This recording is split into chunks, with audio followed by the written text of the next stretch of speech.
remember how important you are. I love what I do. I get up every morning and I'm so glad people pay me for this because I'd be standing on a street corner doing it and I'd be broke. Yeah. And so it's good that it's this way instead. but but remember how important you are and what you do is, because if you know that what you're going to do is something that's important and that truly helps people, Yeah. it makes it a little more exciting to get into it.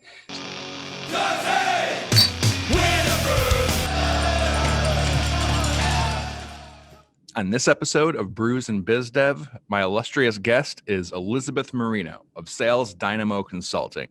We chat a little bit about things sales reps can do to kind of keep themselves going in these times of adversity. We talk about some changes that have been made that COVID has forced upon us, but that actually we kind of like, and we hope they stick around. And also some great tips for how you can improve and make effective your prospecting and cold outreach, even in times like this. So thanks for checking it out. Hope you like it. And if you do, please remember to share and subscribe. Hey, Elisabeth, thanks for joining us. How's it going? It's going well, Paul. Thanks for having me. Yeah, of course.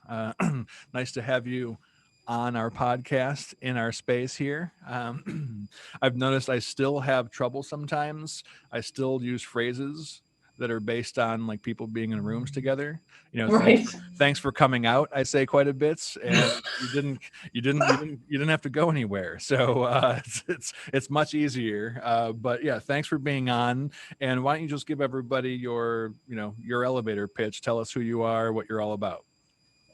So I'm Elisabeth Marino, and I'm the president and founder of Sales Dynamo Consulting. And we are a 22-year-old company that helps companies make more money, usually with the staff they have now. And basically, we consult on all things sales. So we can help you with whatever you need, whether it's creating a new job description, hiring, outsourced sales management, training your managers, breaking into a new market if you've never sold into the enterprise market or the federal market. We have experience selling in just about every kind of market, and we can tell you what the rules are and help you make those best first impressions, as well as get that sale closed. Nice. Excellent. End to end in every possible aspect, huh? We try, but Yeah. don't ask me about HR. That's like not my world. If it's not Okay, sales, good. that's not my world. Yeah. Don't ask me about that either. It's not my role. It's totally inappropriate. I'm the exact last person. Tell me about the beer that we're drinking today that you decided to feature. So what I'm drinking today, what we are drinking today is Redhead, and it's by the Woodcock Brothers, and it's available in a facility up near the Wurlitzer building on North Niagara Falls Boulevard. For those of us who live down in the city, it's probably South Niagara Falls Boulevard if you live in Niagara County. I like it because it is kind of like a reddish Irish ale with a nice caramely aftertaste. So without right. further ado, oh, and because it's local, of course. Yes. By local. Support local. Are you going to get your first sip in before I do? No, I'm going to wait for you to pour. What a gentleman.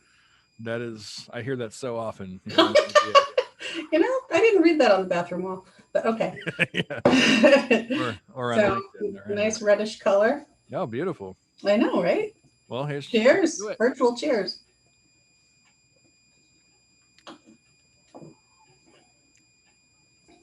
I really like this beer. Nice. Yeah, no, that's good. I forgot to think about what it tastes like because I started reading the copy. Of course I would do that. Like, let me evaluate their packaging. Crafted, brewed, and canned in Wilson, New York. Oh, I didn't know that. I used to spend a fair amount of time out there. You know, we're so lucky in Western New York to have so many great beers made here. And I don't know. I keep trying to drink my way through all of them, and they keep making more. Yeah, I know. I have faith. I have faith and confidence in you. Yes, I'm a determined woman. But yeah, no, it is. If you're into beer, then this is a great place to be. I was surprised, and this didn't make the episode, but when I was talking with Madison Butler in her episode before I started recording and before we went into it, she's in Austin, but she's from the Northeast, and was telling me that it's apparently hard in Austin, which is extremely surprising to me, to find good local beer that's got high octane, that's got a high enough ABV and isn't, some really overboard elaborate thing.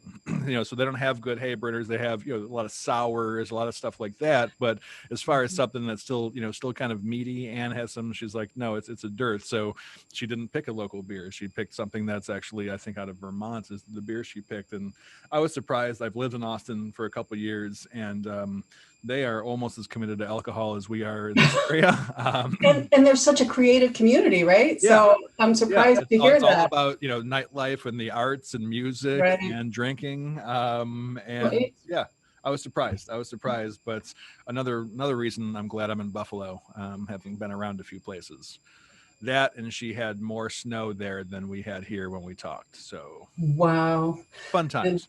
And how often does that happen? I don't believe it's ever happened before.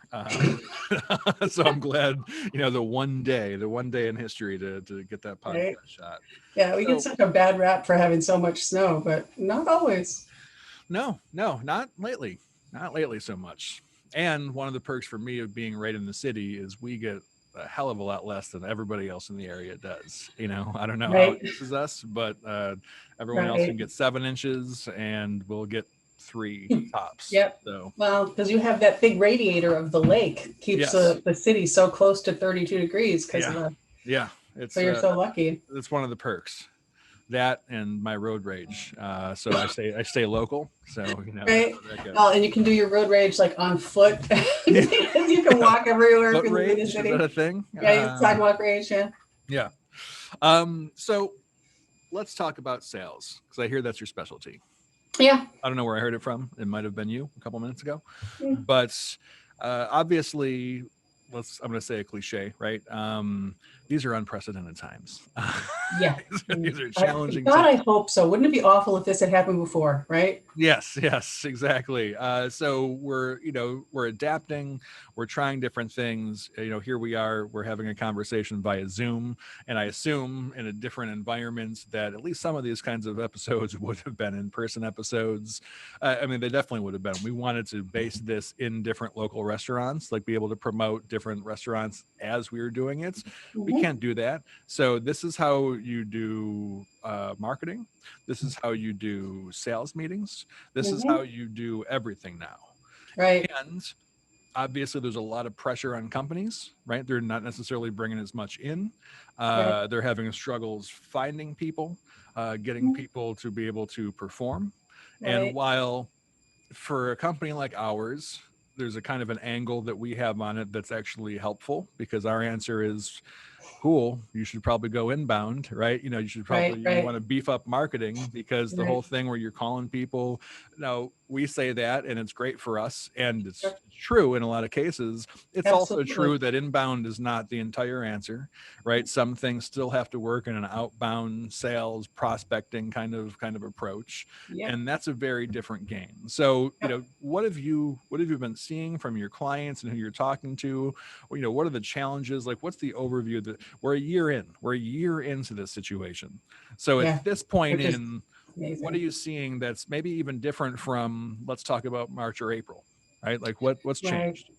So I do a lot of listening to my clients, because they're my best intel. I read everything as much as I can. I watch as much as I can, but my clients are always the best intel, because I get the distilled messaging from dozens or even hundreds sometimes of sales reps.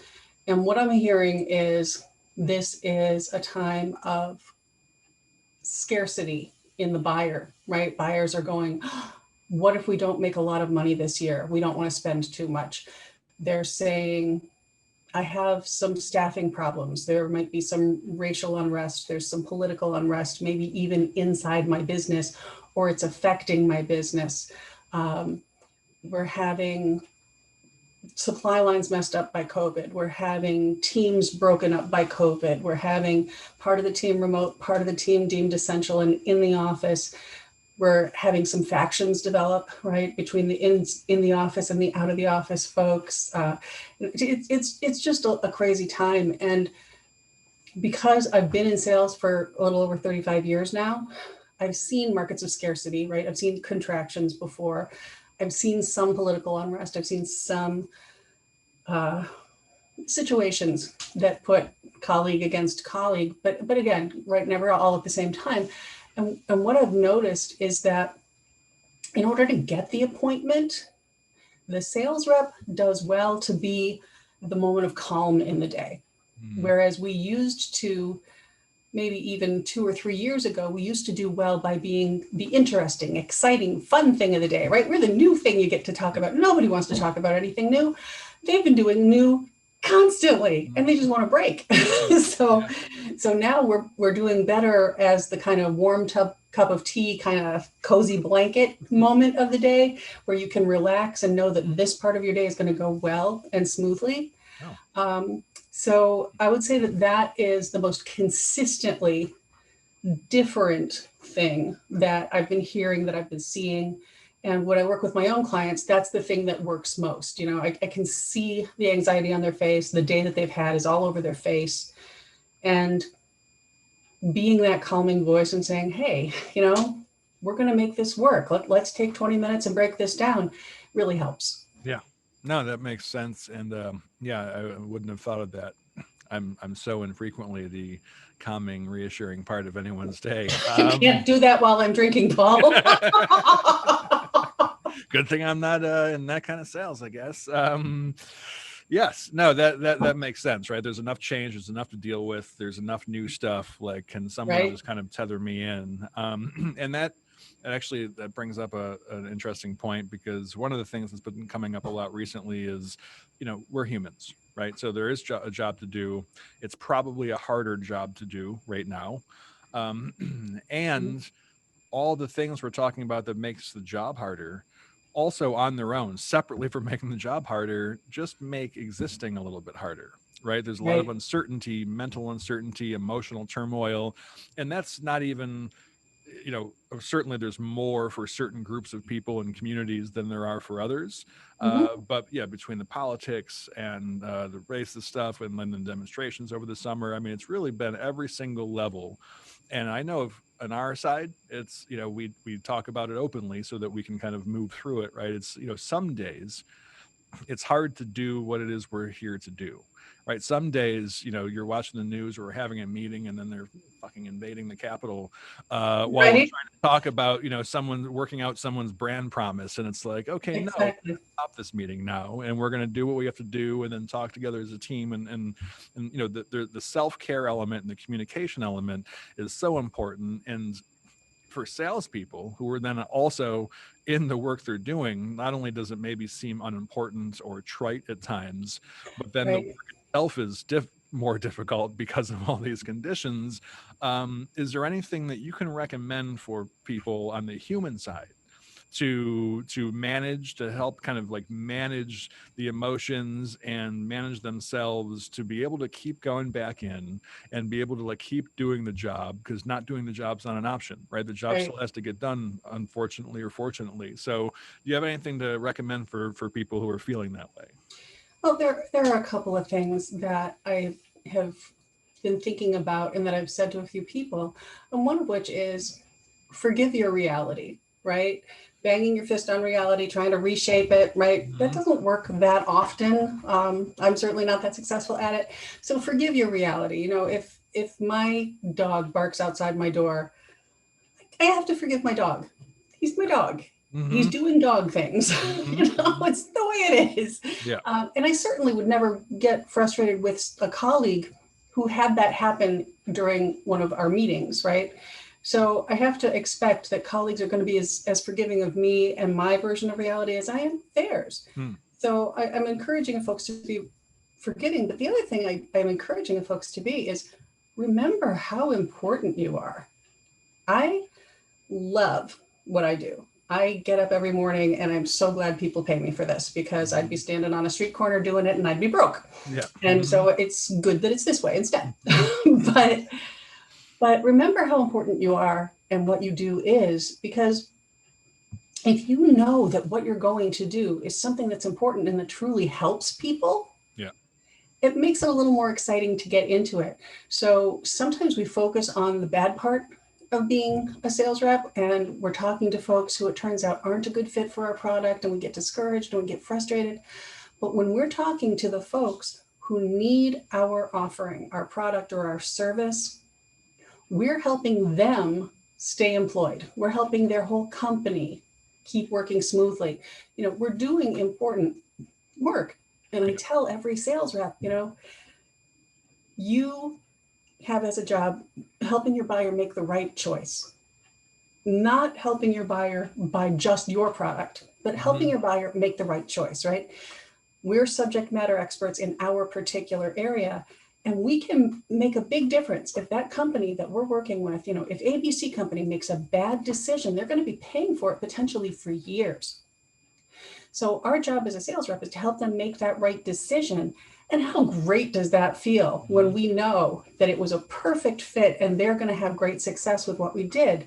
So when we remember how important we are, I think it makes us a little more inclined to take good care of us. When we're, again, right, then, maybe we don't eat right. We don't get our workout in. We aren't kind to ourselves. But when we remember, hey, I've got important stuff to do, like, lots of people's jobs rely on me getting it right. Mm-hmm. Sometimes we're a little more inclined to kind of step up, stand proud, get it done. Yeah, no, I like that a lot, and I've resonate with that personally because I've felt both dips, right? Like I've had plenty of the days where it's like, why even bother, like that, like going really deep into it, and then the other day is like, well, because we're getting work done, because stuff has to go on, and yes, if I want to do the best kind of job for the people who are relying on me, which of course extends beyond the workplace and into family and things like Sure. that, then Sure. I've got to support. I've got to make sure I'm supported by doing the right things for myself and taking care of myself. Which is not saying blocking out or pretending that certain things aren't happening, because that's not a great thing Right. either. But managing it and making sure that I've got the healthy boundaries, right, so that I can keep moving myself forward, despite the utter insanity that might be surrounding me at any given moment.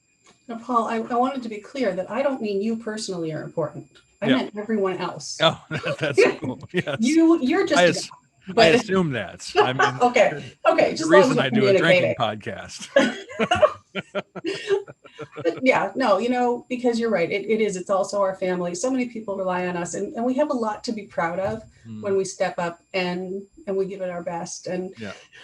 sometimes that helps me get out of the blahs and be like, I want to be proud of myself today. I really do. Yeah. Yeah. Yeah. Yes. Yeah. What a refreshing change that might be. It's happened twice and it was good. Yeah. From what I recall, that was Yeah. awesome.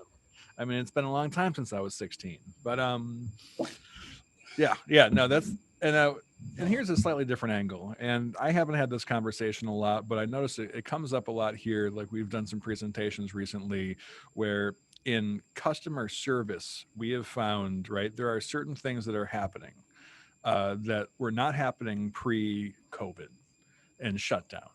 That's plenty of people thought should have been happening anyway. And now companies have been forced into it. People have been forced into doing certain things that are actually overall, if they maintain, intelligently get maintained and continued after we can go back to normal, positive changes that have come out of this, right? Like people setting up their online stuff better so it's easier to interact with people. Hell, I mean, Zoom meetings, some of us, I've been using Zoom for like 8 years, right? So some aspects of COVID are not a change for me, and for me, Right. a lot of it's pleasant. Like, you mean I don't have to go drive around to meet with people? I can do Right. something. Like, I've been cutting my own hair for years. Like, that's not a change. My day got 2 hours longer because I don't spend it commuting between clients. Yeah, So. yeah. I mean, there are some things that if you didn't have to adapt as hard to like every little piece, then it was already kind of like a plus. But the way businesses, some of them are a lot better at updating their hours on Google, right? I mean, there are a lot of things things and a lot more, I think, accessibility. There's a lot more accessibility on, as well as, like you mentioned it before, the compassion piece. There's a lot more room, even though some of us, most of us have an extra layer kind of pressing on us, right? There's just like, you can't avoid the reality of what's happening. And so there can sometimes be press, but there's also, you have more room. You don't, like, no one flips out because someone's dog runs through the background of the Zoom meeting, or the classic guy who was on the news the one time with his kids running around, like, where that was an outlier. And now that's everybody's life. And so I'm wondering, sales specifically, if there's anything you've seen that companies are doing or maybe reps are doing and they've introduced that actually, if they continue doing that, are a better experience for the reps, a better experience for the customers. Like, what positive changes have you seen come that we hope stick around? None. This is completely terrible. All right, good. I'm there. I'm just trying to be fucking positive for a change. No, you know what? First of all, I think you touched on a great neighborhood, which is customer service. And I always think of customer service as the defensive line of sales, right? No matter how great a sales rep you are, and I have met some truly masterful sales reps, there are going to be moments that your client needed a little more than they got, whether it's a little more information or a little more paperwork, or there's always a little more something that somebody, they have a question that nobody asked or answered. And that is where part of your customer service team comes in. Part of your customer service team comes in when there's a reorder. Part of your customer service team is when there's a billing question. Part of your customer service team is when there's a logistic question.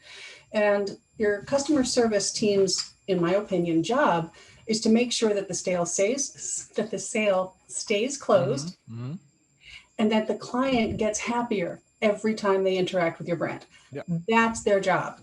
And now that people have faces to look at through the customer service process, which they didn't previously, it was a lot of emails and a lot of phones, right? But now everybody's Zoom savvy, so everybody's Zooming all the time.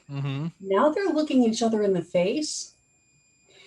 They're much more connected to, there's a person on the other end there. They don't look happy. I didn't get my job done, which they didn't really realize on the phone. So many companies are doing a much better job of training their customer service reps, decreasing their load. I just worked with a company, I kid you not, their average rep handles 200 requests a day. Can you imagine a customer service rep managing 200 requests a day? Not well, no. Right?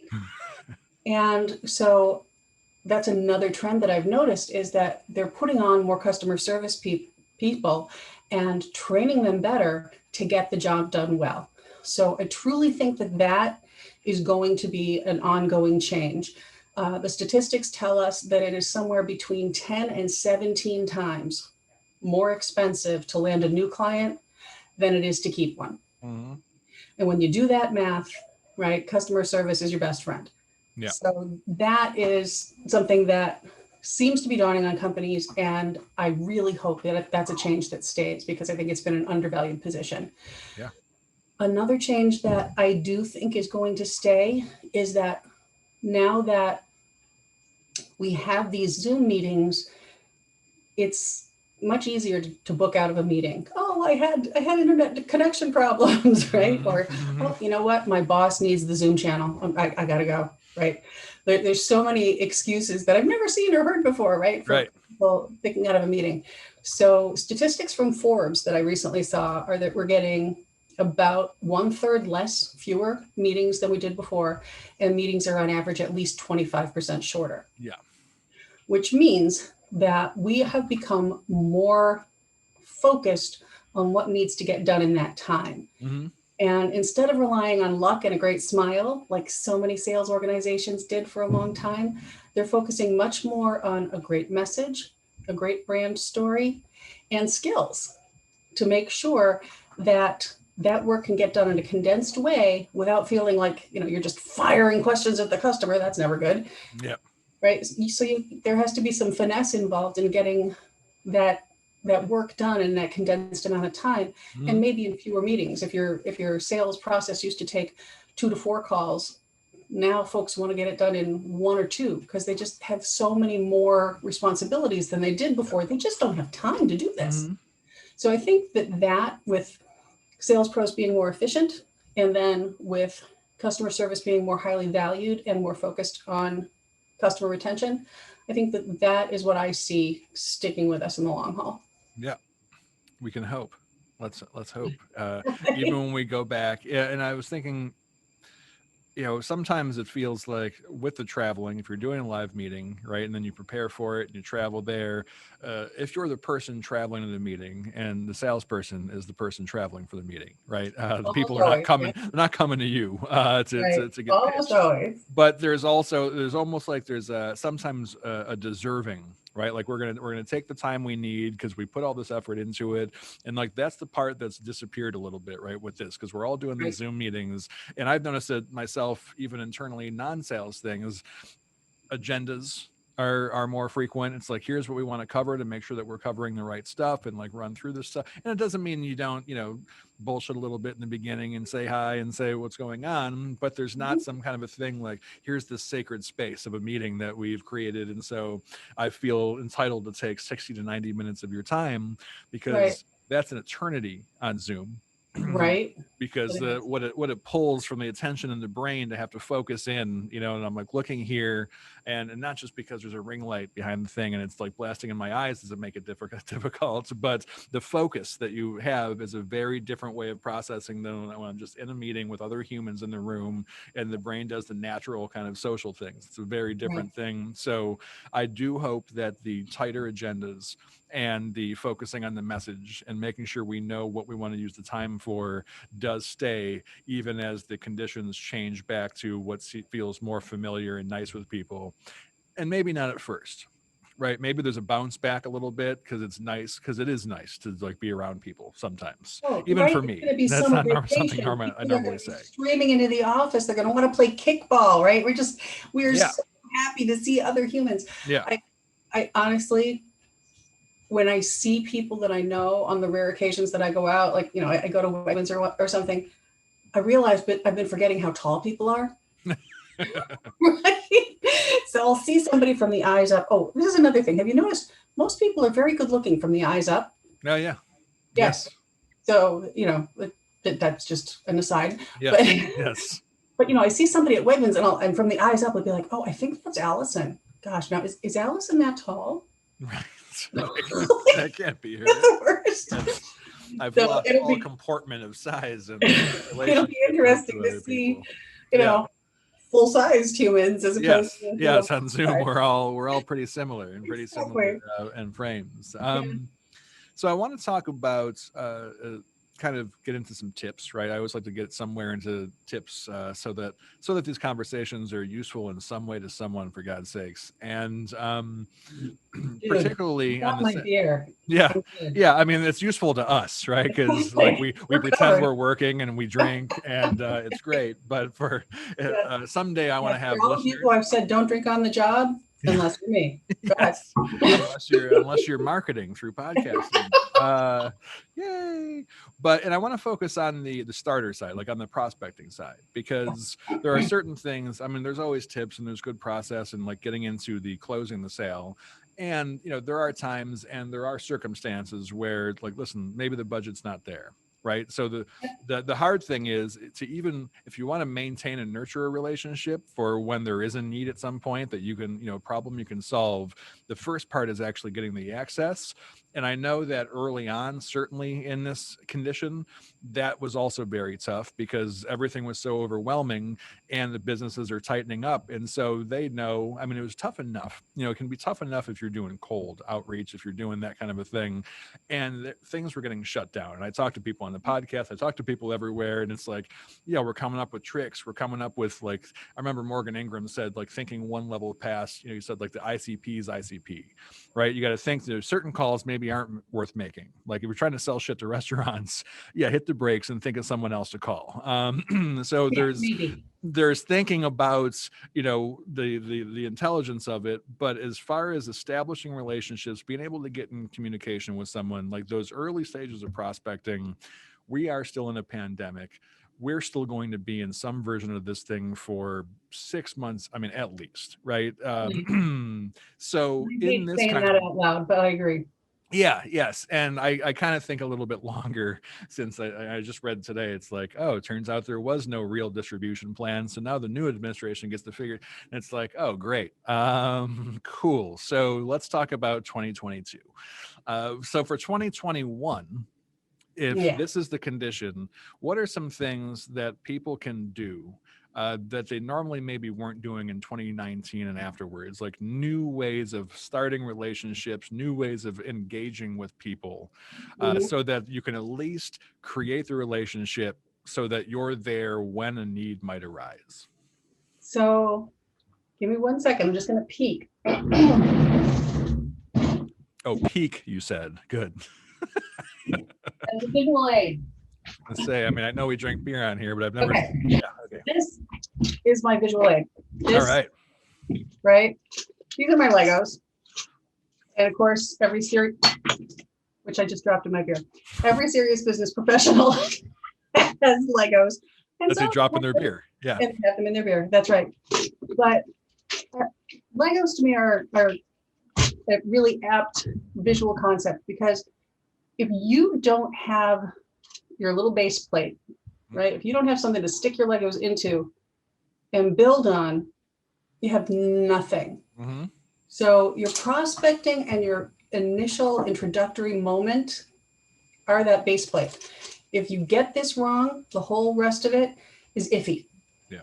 So really encourage everybody, start thinking Legos and start thinking, what are the most important things you need your client to remember, or your buyer to remember, or your prospect to remember from each piece of your situation. So each interaction or each part of the conversation or each sales cycle.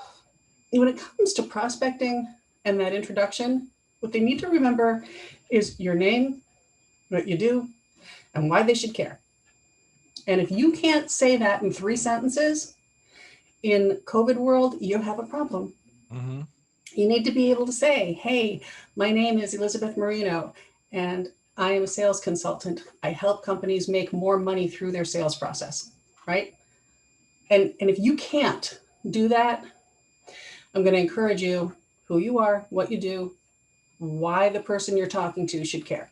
Mm-hmm. So that's one. Okay. The next thing you should do is, when you're looking for that introductory meeting, the one that determines whether this is a suspect or a prospect, Mm-hmm. right? Because there's lots of people we suspect might need our stuff, but they don't, and they never will, because their brother-in-law does what we do, right? Yes. Or whatever. Mm-hmm. So determining whether somebody's a suspect or a prospect, aim low. And I know this is anti everything we've ever been taught about sales, but aim low. Ask for as little time as possible as it will take to get to know. If the answer is no, and it usually takes 5 minutes to get to know, literally ask for 5 minutes. It's a rare business that cannot get to know in under 10. So the most you should ever be asking for is 10 minutes. So why do I say that? 2 reasons. One, we've just established everybody has way more to do, and meetings are getting shorter. Yeah. So if you're asking for too much time, the answer is going to be no, because you asked for too much time, whether they need you or not. Mm-hmm. But the other thing is, we don't want to spend time on no, right? We want to be respectful of their time, and we want to get out and stop annoying them. If they're at a no, they don't want to keep talking to you. They want to get on with their day. Mm-hmm. So ask as long as it takes to get to know. Thank them for their time. If there was any receptivity, tell them, I'd love to reach out to you again in another 6 months or another 4 months, or, whatever makes sense. Mm-hmm. That's how you're going to begin your nurturing relationship, is just by respecting their time and getting to know quickly enough that nobody got annoyed. Yeah. Okay. So if you get to yes in that 5 to 10 minute window, which, hallelujah, now all you've asked for is 10 minutes, you can't have a sales call unless they invite you to stay on the line. So once you get to, right, 2 of these put together, 1, 2, right? So you've gotten the name and the number, and you've talked to them. Mm-hmm. Now it's up to them whether you continue now or whether you continue later. But if you continue later, what you're going to ask for, right, is that next step. So my third Lego, right? Mhm. What you're going to ask for is that discovery meeting. You're going to say something like, it sounds like we just might be a fit. I don't want to take any more of your time, but I would love to see if it makes sense for us to work together. Can I have another 15 minutes later this week? Mhm. And again, you're going to keep your ask small. If they're curious, they're going to say yes. You're going to follow up every meeting you have with them with a little bit of a value add and a recap of what happened. So, hey, we talked today. It seems like it's a good idea for us to explore this further. By the way, I thought you might be interested. Give them 1 or 2 sentences. Yeah. Right? Just to remind them, hey, this person was interesting. And so I'm going to say again, have a plan for each step, make each step very small, Mhm. who you are, what you do, why you do it. And then, does it make sense for us to work together? If the answer is yes, ask for another small bite to do your discovery meeting. If the client's into it, they are never going to turn off this conversation. Right. So you can ask for 15 minutes, but if you're pretty sure, if you're feeling really good, schedule yourself 45, because maybe you're going to take 30 and then take 15 minutes, of notes. Yeah. But keep your asks small. Those would Okay. be my current tips for selling in this environment.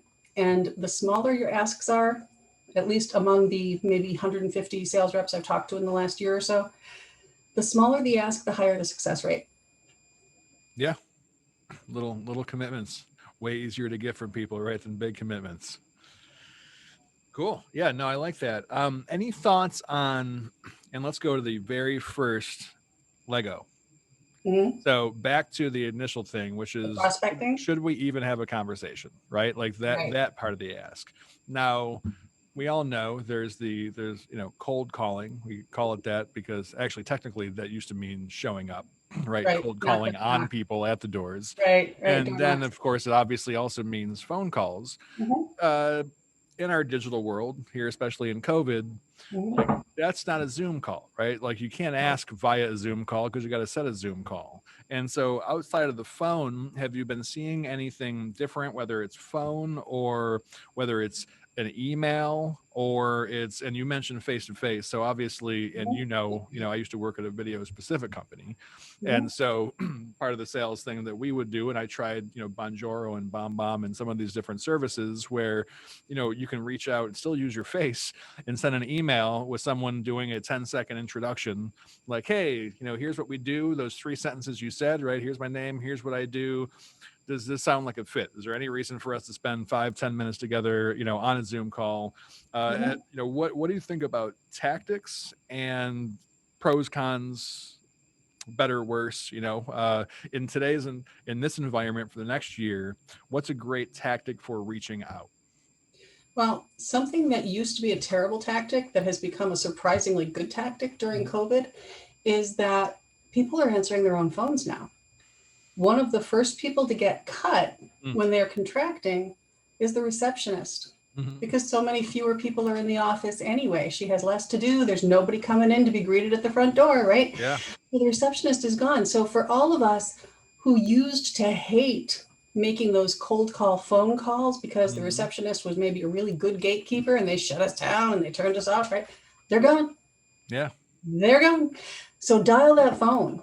And what used to be considered a good yield in cold calling was 4 to 6 yeses out of every 100. I'm seeing averages of 15 to 20 right now, which is amazing. Now, that just means that you're getting to that second conversation. But still, when you're doubling or tripling that second conversation, that's huge. That is huge. Yeah. So by all means, pick up that phone. So, and I'll tell you, a year ago, in a million years, would I have told you to do that? Right. A year ago. So I understand for people that I have trained, I'm so sorry. I never saw this coming. Yes. Yes.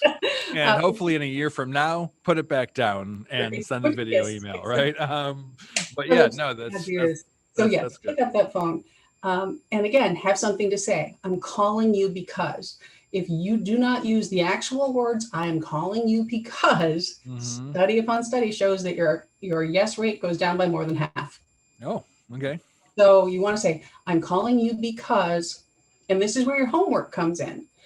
If you're not doing your pre-call homework like you're doing a job interview, you're screwing up, because it is a job interview, right? Yes. They're deciding whether to do business with you. They're deciding whether to hire you. So something I'm encouraging my sales reps that I'm working with to think about is, you're asking them to sell you their problem. You're asking them to say, you know what, you are more expert at this than I am. You go ahead and solve it. So you are asking them to hire you to solve the problem. Think about it that as a job interview, and that should give you the reason to say, I'm calling you because, right? You'd never go to a job interview and say, well, I'm at this job interview because, I don't know. You never say that. So have something to say. I'm calling you because. As soon as you have the because, you've started a conversation. Nice. Yeah. So that's a good one. Third thing I would say in the kind of prospecting and getting that first moment is, you cannot be networking enough in a moment like this. And networking in a moment like this is hard. If you are going to the same networking group over and over and over again, and networking with the same 25 people over and over and over again, you're deepening 25 relationships, but you have to be honest with yourself. Is that expanding my circle? Is it expanding my footprint in the job? And if the answer is no, then you need to spread it out. If the answer is yes, and you're networking with people that are putting out feelers for you, more power to you. Fantastic. Yeah. But there are other circumstances. There are networking groups that are looking like networking groups. There's charitable functions, there's sports functions, there's church functions, there's Bills games, there's, any place where there's a group of people that convened for a common purpose. That's a networking opportunity where you can talk to new people who are interested in something you're interested in, or interested in something that relates heavily to your product. And you can have some really good initial conversations. And if you have that virtual handshake, that virtual cheers, that, hey, John, right? I think I saw you here a month ago. They're going to take your call. And that makes all the difference right now, because those door swings aren't happening, and you're not meeting somebody in a bar. You're not bumping into somebody when you went out to dinner, because you're not out to dinner. Right? So, if you weren't much of a networker before, today's your day, man, because branch it out. And other people have given up on it, right? So there are So some many other people. openings in some other places, because some of the people have gotten the Zoom fatigue, they've gotten the whatever. They've been doing I've been seeing the same 15 fucking people in this weekly thing or bi-weekly thing, and it's not going anywhere, which is true. And then they move out. So that's a new group to move into. Right. And an interesting thing that somebody said to me the other day is that 5 of their 10 salespeople have gone into other professions. They just got out of sales altogether, because when sales got so much harder during COVID, they realized, I don't want to work harder than I already am. Right? Yeah. Okay, fine. That's cool. It is fine to say that. Go find something that you truly, truly love. But if what you truly love is sales, these are some things that will help you get back in your groove. Yeah. And good luck in those other really awesome job markets right now, by the way. Hey, But no. Whatever, But if they're going to pay you right away versus you waiting on your commission, whatever. But there are some openings where people are leaving, and then you can fill a spot, right, and make your impact that way. And I was talking with someone, also another thing I think about the networking, and I've done less of it over the past year for sure myself. That used to be a big thing, and probably in where I am now, what is going to lessen down or get more strategic anyway, but certainly what this environment has. But there are some places that participate, and I've noticed those groups shrink down to the core people, and then they remain, and then I show up less. And I know some people, I was in a planning meeting the other day for like, how should we run these meetings this year? Right. We know it's going to be pretty much the same. And some folks are really big into the like, well, every week. And, like if we made it more often, then we could really have, better conversations, deep, like you said, deepen the relationships. And I'm thinking like, oh, fuck. And so I said, I won't be there. But like those aren't your only opportunities. And this is not new from old networking. Mhm. Even when you used to go in the rooms, you also had to do shit outside the rooms. Right. Like the thing where you show up to something and maybe you change up your elevator pitch and you do something and you survive the room for a minute, and then you don't do, one-on-ones, right? You don't have external conversations. I mean, like, Right. because I'll do the, I'm in a meeting and then I don't do it so they can see the phone, but I'm like I'm taking pictures of who's there so I can, oh, what the fuck's happening? Right. Taking so that if I don't get it quick enough right there, I've got names, I connect with them on LinkedIn. If Right. it's someone I think is super relevant, then I was like, hey, let's have a Zoom chat. Like, let's make it a beer or a coffee, or let's, Right. it's all the same. Some things are pretty similar online, but if you weren't doing it right before, it didn't get easier. And it doesn't necessarily get easier, but you still have to work. You have to work the groups you're in and to find out if they're worthwhile or not. Right. You can't half-ass it and just like, well, we should meet every day. Obviously this whole group should meet every day. It's like, Right. no, like call them up, have a side meeting and then go deeper there. And if you're not doing that, like, then what are you doing anyway? And it's that comes from some people who have been doing networking For a long for a time. long time. Well, you're touching on a big pet peeve of mine, and I actually teach a couple of classes on it. I do teach a networking class, and one of the first things that I remind people is you're not waiting for somebody to save you, right? You chose to be in that room. You may rather be someplace else. Most of us probably would be. Yeah. But no one's going to save you because we're all there for the same reason. The second thing is you're not there to make friends. And, the fact that you and I have become friendly over the years, I celebrate that. That's fantastic. But that is not why I walked into that room. Yeah. Right. I have friends and I love my friends and that's cool, but I go to networking to support my business. Yeah. So when I walk into a room that has 6 of my friends in it, am I going to say hi to them? Of course. Am I going to wish them well? Of course. Am I going to stop and talk to them for 5 minutes? No, that's what our friend time is for. Or an hour. Yeah. Or an hour. Right. So when you talk about deepening relationships, I'm all about deepening relationships if you're deepening professional relationships in professional ways. But if you're talking about really, you have twin girls, I have a twin sisters, right? Mm-hmm. No, that's not it. Yeah. So everybody should think about professional networking like drafting your own professional team. Mm-hmm.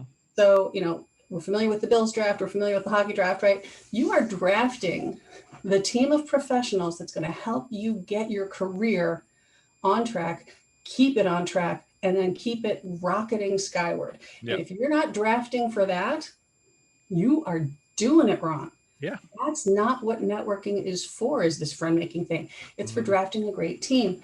And you have to demonstrate 2 things when you're doing this. 1, that you are sincerely interested in their business. Mm-hmm. And 2, that you keep your word.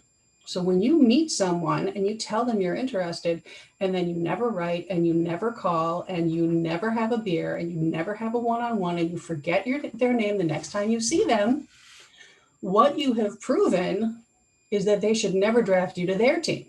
Yeah. Right?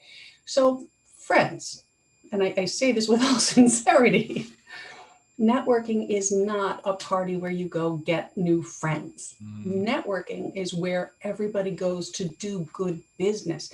You have to walk in the right headspace. And if you do, networking will be the most productive thing you do for your career ever. Yes. Yeah. And I think you probably said it more efficiently than I did, but it's such a pet peeve of mine. It just makes me crazy. Yeah. Right. No, I get it. And for years, I've been saying the same things, right? And talking to people, and I've seen the examples of some people just aren't going to do that. like everything. There's some things that no matter if they ask and you answer, they don't do it. I've met with people who are in the networking groups I've facilitated, which have been a number of them. And it's Right. like, oh, you're struggling to get some results. And it's like, let me spend an hour and a half with you out of my own time.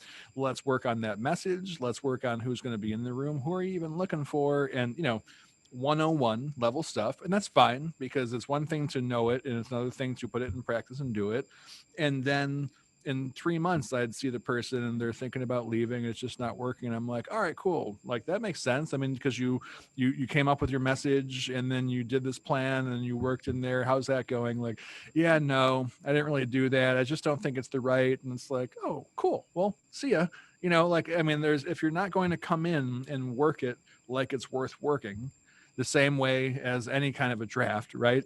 You've Right. demonstrated something, and no, there is no, you show up to your chamber, you show up to your professional association, or you show up, BNI and those kind of groups pretty much force you into everything, which is why they can get, what otherwise would be pretty ineffectual people to get some kinds of results out of it.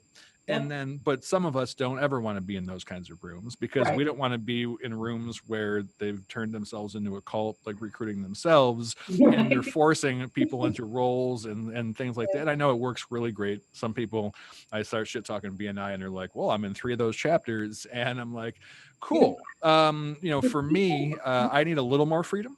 I need a little more latitude, and I need people to show up who actually can show up on their own when given the right guidance, not who are compelled by force to do things a certain way. But I look at BNI and similar things as a great launch pad for people who don't know, right? Yes. For people who, for their whole life, they looked at networking events as a great cocktail party, right? And of course, they're wrong.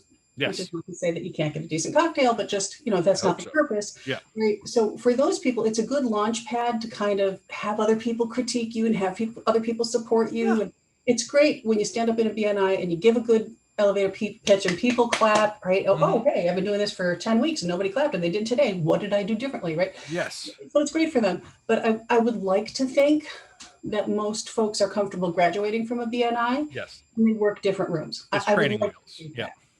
Yeah. And it's great for that. And if I've been a plumber, if I've been a, like some kind of a trades person, I don't necessarily know public speaking, right? I don't know the business tactics. I don't know. So the fact that they've totally codified kind of everything about it, that is the benefits. And then you kind of move on past that space. And hell, if you're getting a ton of business, then don't move on from the space, right? I mean, if it works for you, it works for you. But my experience in the higher ticket areas is, you want to move on, you want to cultivate your own skill set, but you still actually have to have a process. You still actually have to have a plan and work it intentionally. And then you can vet, is this the right group? Is this the right group? Is this the right group? Because there is no right group for, I'm going to show up and like wait for it to happen to me. But you also made a good point a minute ago where you said, and that's something that only happens on Zoom meetings, right? Okay, then, not an earthquake, friends. It's just my granddaughter jumping off her bed. Okay. It's all good. You said, I saw this guy and it's 3 months later and he looks like he's leaving, right? If you are in a networking group and you're doing it and you're drafting and you're trying and you're showing up and you're, and it's not clicking, that's fine. But if you're giving it 2 months or 2 visits, you're kidding yourself. You haven't proven anything to anybody yet. You got to give it an honest 5, 6, 7, 8 months. If it's a summer thing, right? You don't really know who's in that group, because in the summer, so many people are so busy being outside because Western New York is so gorgeous in the summer, right? So be honest with yourself. Did I give it a fair shake?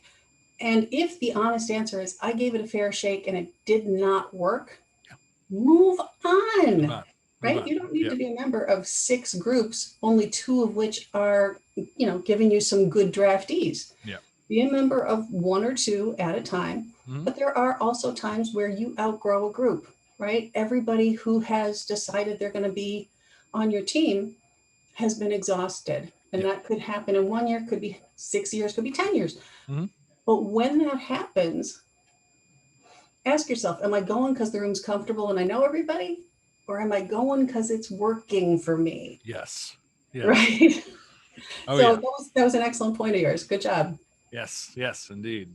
All right. So the last thing is really up to you.